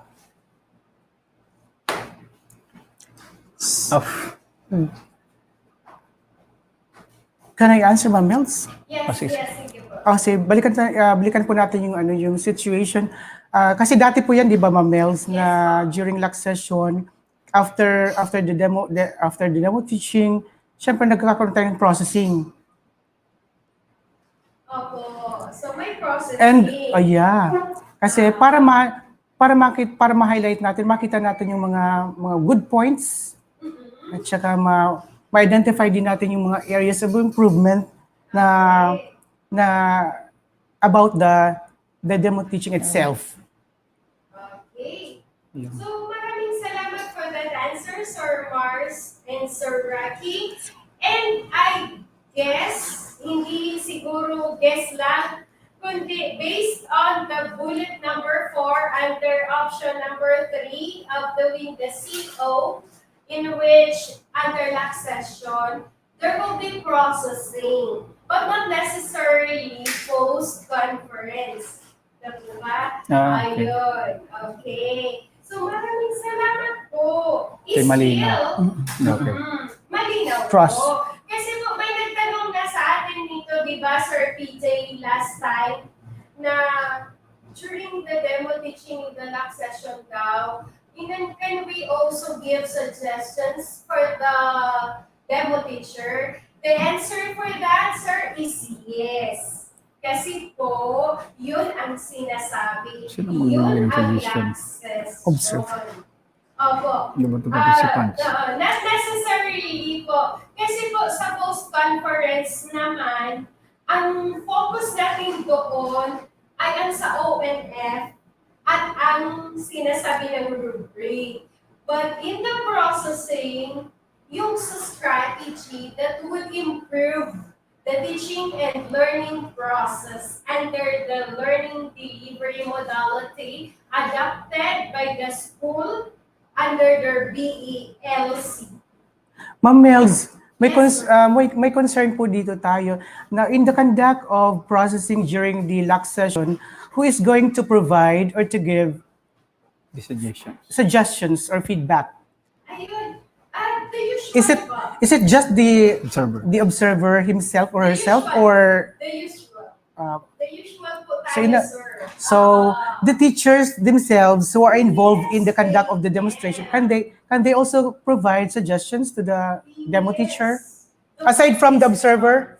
So malinaw po yan. Yes, Ale? malinaw po yan, sir. Opo, tama. Kasi po, ang pinaka-purpose ng lock session is for us to continuously improve and to look at the points in which pwede pa natin ma-improve ang ina-adapt nating strategies in teaching.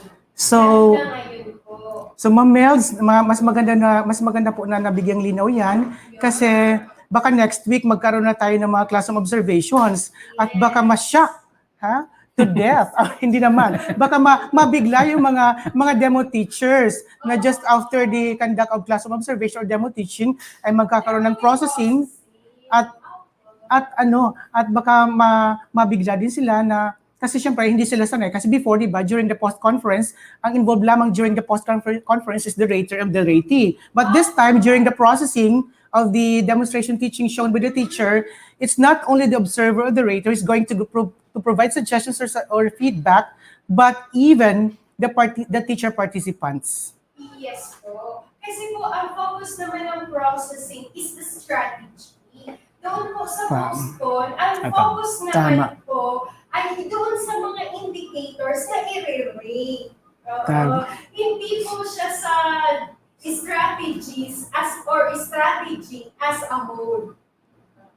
So, yung processing, yung flow ng teaching.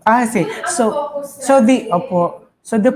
the processing, Ma'am Mels, will focus on On The- the strategy. Strategy. the strategy employed by the teacher. Okay. Yes. Doon po naman sa post-con, ang focus naman po ni observer ay yung doon na sa particular na observe sa ONF. Okay. So, ibig pong sabihin, nabawasan na po ang trabaho ni observer. Kasi hindi na po siya doon magde-duel sa, let's say, sa tama ba ang grammar? Parang sinabi mo, Sir Mars, kanina ni Ma'am Junie. Tama. Na, di ba, mas maganda kung ganito ang question. So, ang focus muna ngayon sa post-con ay doon na po talaga sa pagre-rate. I'll just rate you 6 in this kasi ito ang sinasabi ng ONF.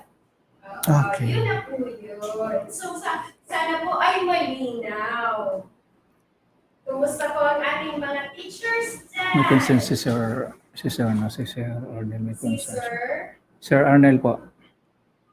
Okay, si Sir Arnel. Pwede naman po ipini Sir PJ, tapos ano na to, Kasi wise lang siya. Diba? bigyang pansin. Tapos, Okay lang sa inyo, baka gusto niyo maupo, Sir Mars.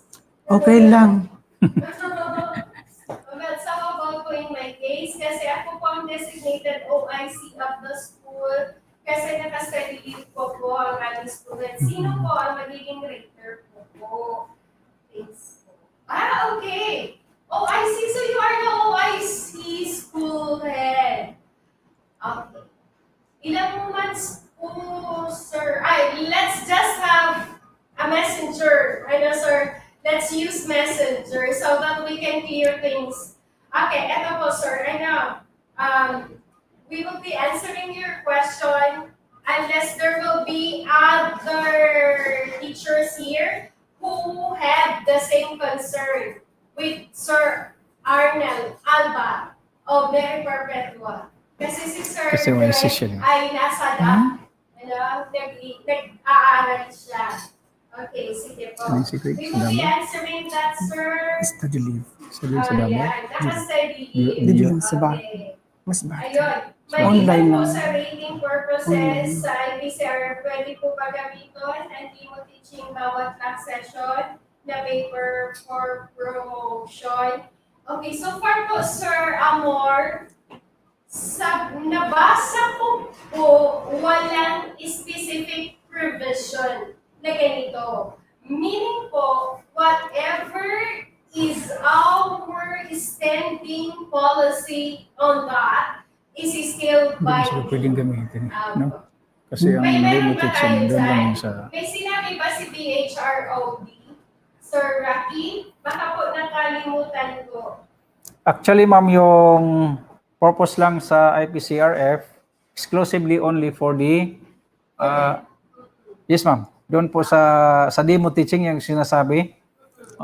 That is only exclusive for the IPCRF. IPCRF Opo, opo. rate.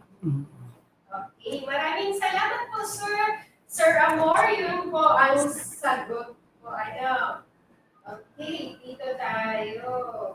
Pwede gamitin sa promotion. During CO, let us make our teachers feel comfortable and inspired by showing them that we are not to predict them negatively, but we are there for their development. CO, let us make our teachers. How about appointment case? Ayun, thank you po. Sabi nila. Nakita naman si Oo, Balin. parang Si napapagod Balin. na din po si Sir Mars at si Sir Rocky. Sabi ni Ma'am Tesha, perhaps teacher observers can also give comments. Yes po. Tama, Ayan. Thank you so much, Ma'am Tesha. Doon yun sa bullet 4, di ba?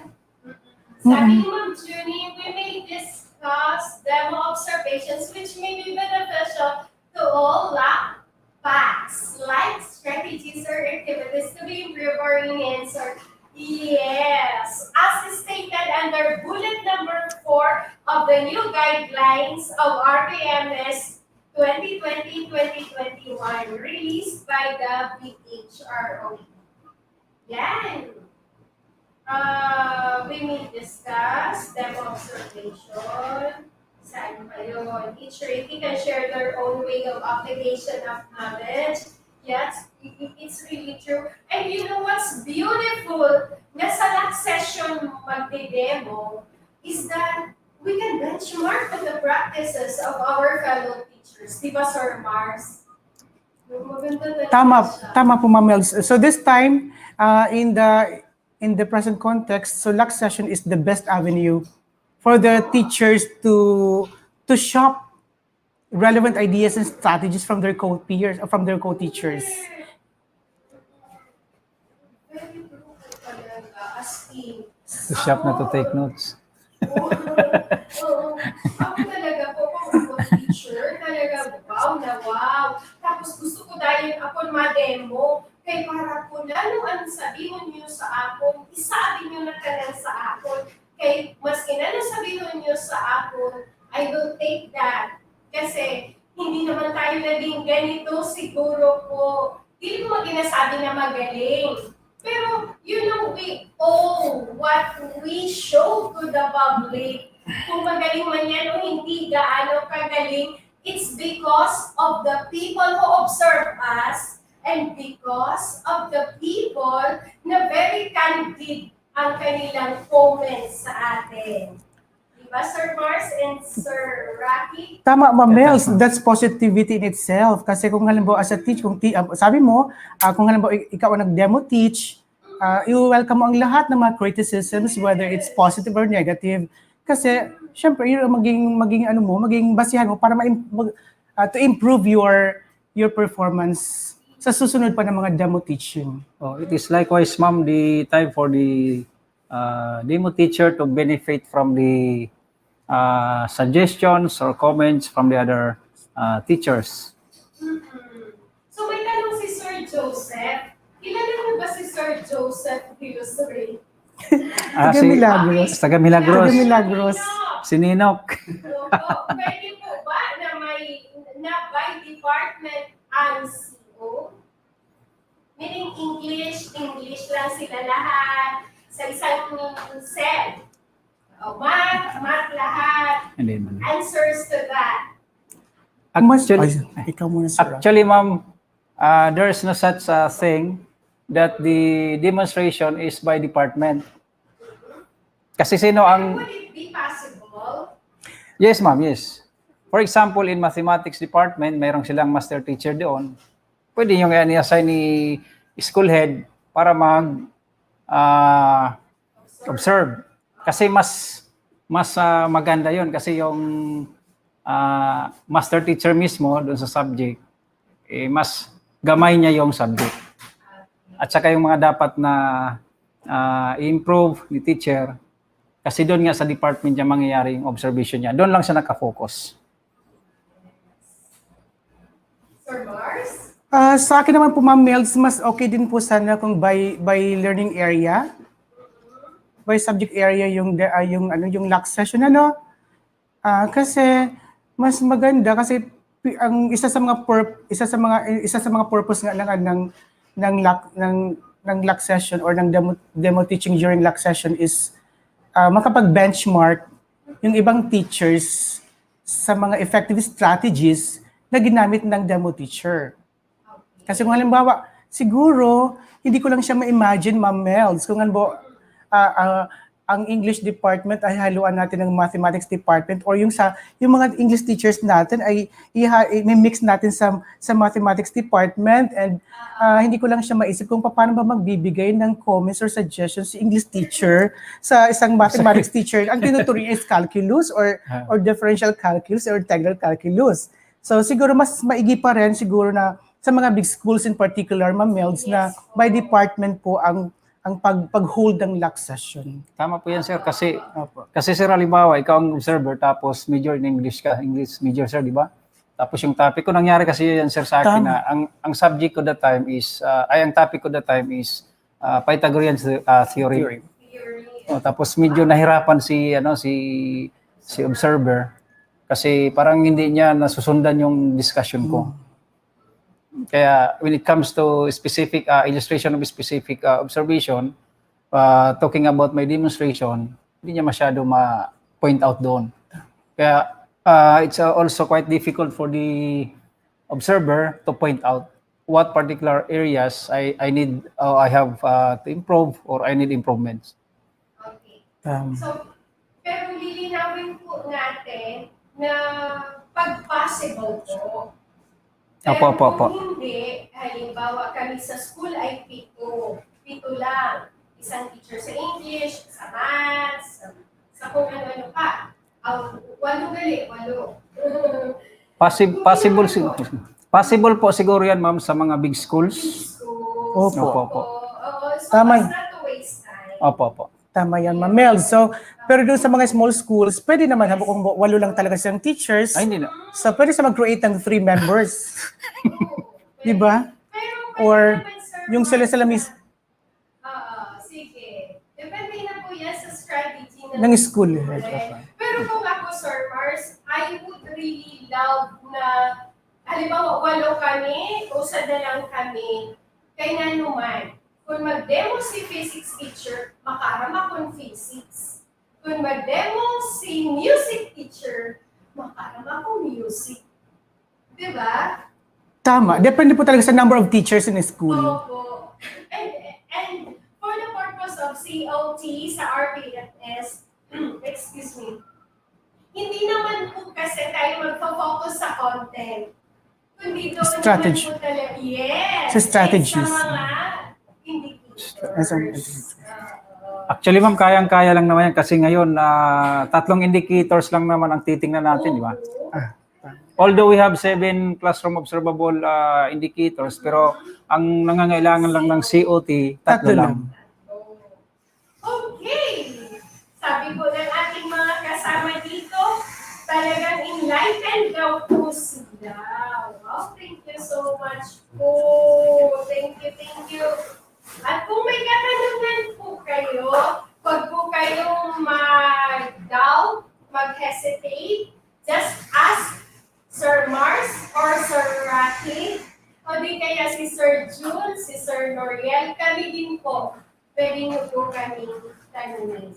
Kasi po, we are one on this. We want our teachers to improve because we cannot exceed, or the quality of education that we will have cannot exceed the quality of our teachers. Kung gusto natin ang dekalidad na edukasyon, we have to have first quality teachers. So Sir Mars and Sir Rocky, your goodbyes to our netizens.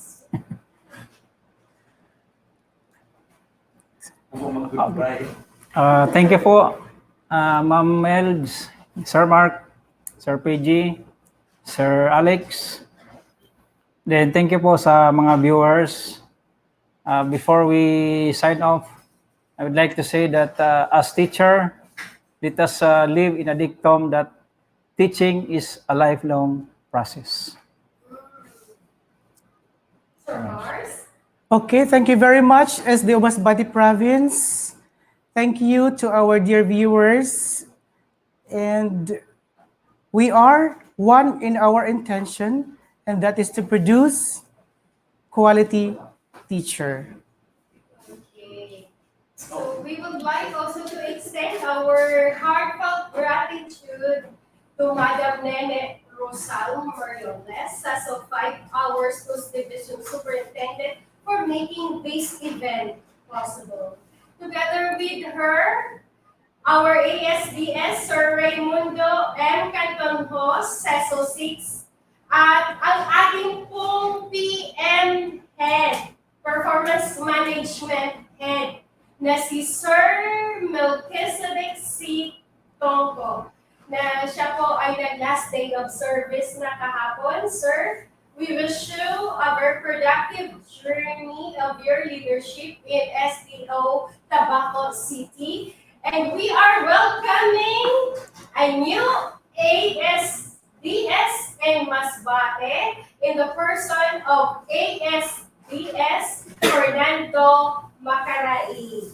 Ayan. So thank you so much for this very wonderful discussion with you, dear teachers and dear school heads. This is Melody Vargas, and we would like to say thank you also to Sir Mark, Ma'am Dottie, si Sir Jong, kasama namin dito. Only that, magpo-focus po siya sa PPSS at sa PPSSH. Tapos po, si Mamayla, na nakalib, sira ang laptop, hindi makakonect sa atin. Yan. Tapos si Sir PJ na siya ang lahat sa technical. Ako nakaupo lang dito, nakikipag-usap, nagbabasa-basa. Si Sir PJ po ay nadurusmok na. Sige po. Thank you so much, everyone. Salamat sa oras, salamat sa pagpanangga. Whatever is the question, we will give you the answer. Kung hindi kami makasagot, BHRO, ang sasagot. Thank you and goodbye!